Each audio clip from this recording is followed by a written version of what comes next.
फिर मैं थोड़ी देर कभी शॉप कभी घर इसी तरीके से करते हुए अपना काम भी करती रही थी। दीदी भी आ गई थी, मैंने गौर बना दी थी और दीदी के साथ हम दोनों ने मिलके खाना बना लिया था। और फिर मैं यहाँ हो रही थी रेडी और ये आन्या दिव्यांशु पता नहीं क्या कर रहे थे। तो फिर मैं हो चुकी हूँ रेडी। कैसी लग रही हूँ कमेंट करके ज़रूर बताना। अब मैं और दीदी करेंगे दोनों पूजा। दीदी अभी आ रही होंगे। तो देखो मैं और दीदी ने दोनों ने मिल करके यहाँ पर पूजा की।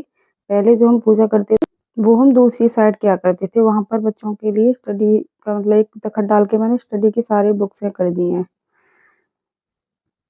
अभी हमने इधर ही कर ली थी। जो भी है अब बस आप लोगों के साथ शेयर करना है मेरे को अपना ब्लॉग।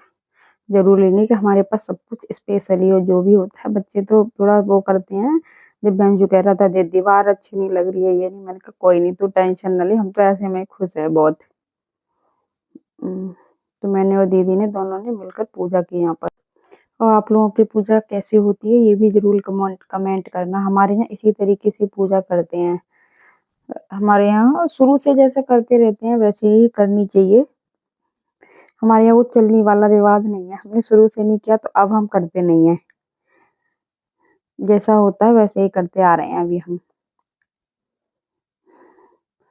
लेकिन आज थोड़ा सा लेट हो गई थी क्योंकि मेरे पास तो ऑलरेडी बहुत काम था। दीदी भी थोड़ी सी लेट हो गई थी, वो लेट आई इसीलिए ये इतना थोड़ा सा लेट हो गया।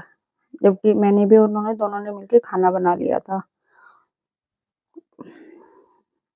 इसीलिए लेट हो। मेरे को तो शॉप के चक्कर में लेट हो गई मैं।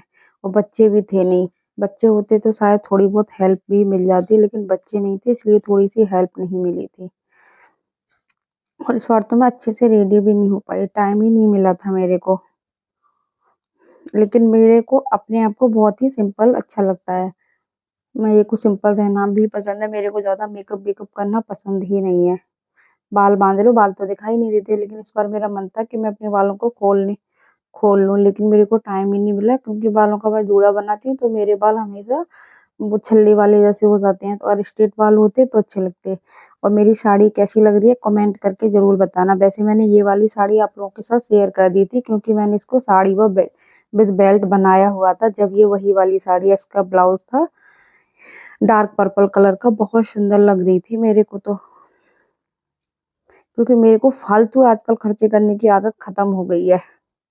पहले मैं बहुत खर्चे करती थी फालतू आलतू के, लेकिन अब मैंने वो सब बंद कर दिए हैं।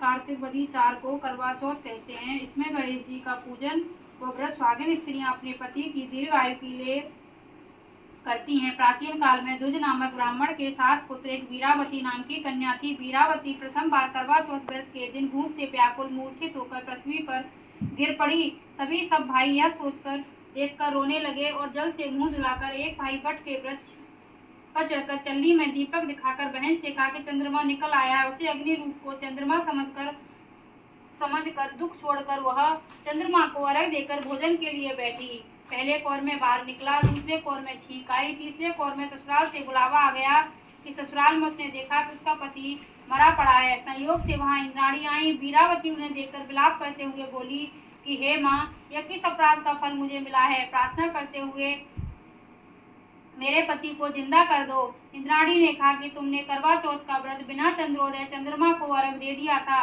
यह सब उसी का फल है। अतः अब तुम 12 मास के चौथ व व्रत करवा चौथ का व्रत श्रद्धा व भक्ति से विधि पूर्वक करो, तब तुम्हारा पति पुनः जीवित हो उठेगा। इंद्राणी के वचन सुनकर वीरावती ने विधि पूर्वक 12 मास के चौथ व करवा चौथ का व्रत बड़ी भक्ति भाव से किया। इन व्रतों के प्रभाव से उसका पति पुनः से देवता सदृश जीवित हो उठा। हे करवा माता, जैसे आपने वीरावती के पति की रक्षा की थी वैसे ही मेरे पति की रक्षा करना। बोलो गंद्राणी मैया की जय, गणेश भगवान की जय। फिर पूजा फिनिश करने के बाद और कथा पढ़ने के बाद हम लोग छत पर गए, चंद्रमा को अर्घ दिया और हम लोगों ने खाना वगैरह भी खाया था। थोड़ी देर फोटो भी क्लिक कराए थे सबने मिल करके।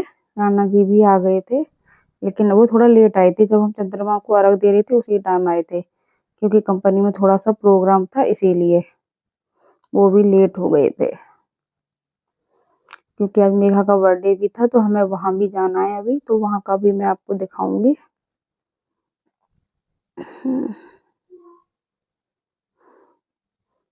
थोड़ी मस्ती भी चलती है बच्चों के साथ। लेकिन हमारे बच्चे थोड़े इतने मस्ती वाले हैं नहीं है जितना हम उनको सोच लेते हैं। लेकिन मेरे को तो अपनी साड़ी बहुत अच्छी लग रही थी आज। किसी को अच्छी लगे या ना लगे। तो देखिए हम लोग खाना पीना खा के सब कुछ फिनिश करके हम आ गए हैं मेघा के घर।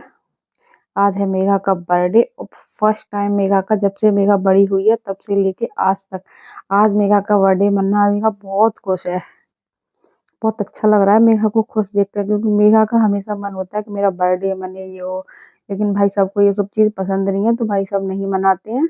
लेकिन आज मेघा का मन था तो मेघा के मन के लिए भाई साहब ने उनका बर्थडे सेलिब्रेशन किया है, छोटा सा ही, क्योंकि करवा चौथ थी इसीलिए। और फुल मस्ती की थी सबने मिलके।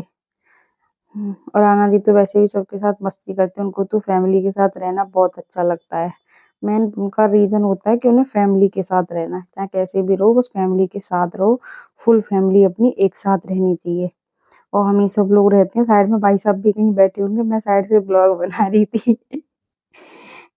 हम्म।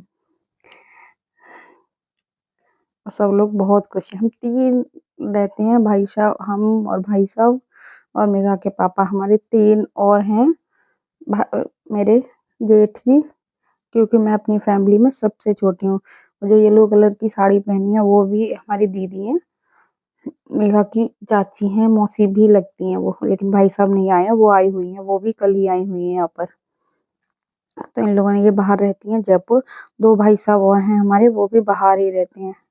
छोटी सी फैमिली है, लेकिन जब सब लोग साथ रहते हैं तो बहुत अच्छा लगता है।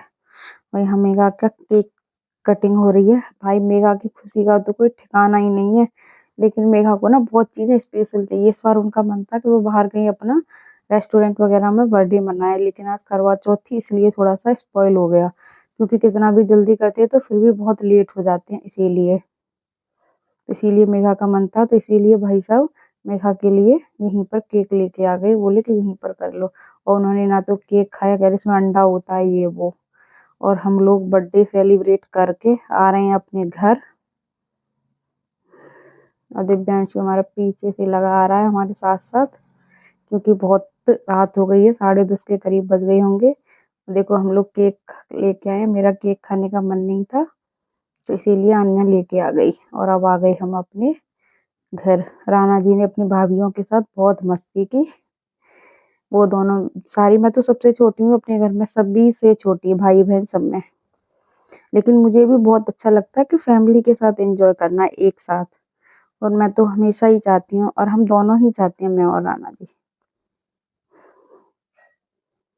जी हाँ, दिव्यांशु ने एक फोटो भी क्लिक कर लिया कि हम बर्थडे मना के आए आज। मैंने कपड़े भी चेंज नहीं किए थे, काम भी सारा फैला हुआ पड़ा है। अब देखती हूँ, अगर मन होगा तो करूंगी, नहीं तो सुबह को करूंगी। तो चलिए बताना कि मेरा आज का ब्लॉग कैसा लगा कमेंट करके। मेरी साड़ी कैसी लग रही है, बहुत ही कम कॉस्ट, ज़्यादा महंगी नहीं है। तो आज के ब्लॉग की यही करते हैं एंडिंग। फिर मिलते हैं नेक्स्ट किसी इंटरेस्टिंग ब्लॉग के साथ। थैंक्स फॉर वॉचिंग और राधे राधे सभी को। जय श्री कृष्णा।